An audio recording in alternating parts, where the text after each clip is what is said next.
شقة في الانتر وصالة تشطيب سوبر لوكس اول ساكن. فيو يا جماعة، مش عايز اقول لكم على الفيو والبلكونة ووسع ومساحة البلكونة. الانتر جاية، الانتر دي يا جماعة خلاص. الانتر دي موضوع تاني. شايفين البلكونة؟ حاسين بالهدوء؟ هدوء المنطقة وجمال شوارعها والشوارع الواسعة والموقع الجميل. منطقة الانتر تقع على الممشى السياحي وامام مطار الغردقة الدولي.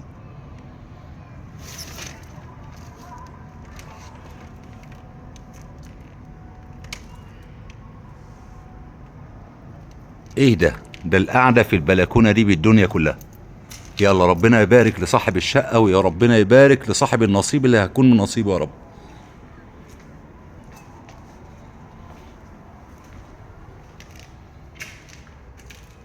ريسبشن جميل بيطل على البلكونة الجميلة، ومفيش قدامك جار كشفك والشوارع واسعة. الجيران الناس المحترمة، المنطقة الهادية الجميلة، منطقة الانتر. الريسبشن الجميل، مطبخ امريكاني، تشطيب سوبر لوكس اول ساكن زي ما حضراتكم شايفين. بتبصوا حتى جايب جوتن اهوت احسن دهان، صاحبها مش باخل عليها باي حاجه. مفاتيح الكهرباء حاجه نظيفه، الموتال، مطبخ امريكاني. اول ساكن الشقه، اول ساكن، جبس بورد في السقف، حاجه جميله خالص. المطبخ اللي يهم ناس كتير، مطبخ كبير واسع. هنجيب من اول مدخل الشقه معانا اهو.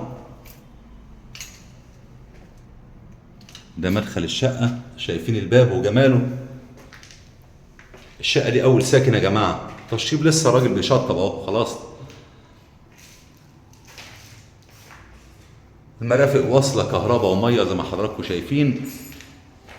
غرفتين، سيكشن كبير، غرفه اماميه بشباك بيطل على البلكونه، على الفيو الجميل بتاعنا.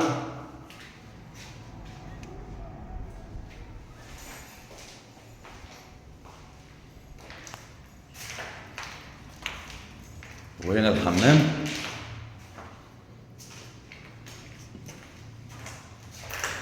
وهنا الغرفة الثانية.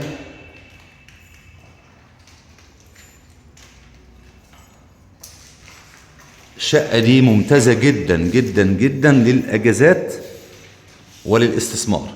فرشها فرش نظيف، انزل أجازتك وممكن تأجرها باقي السنة.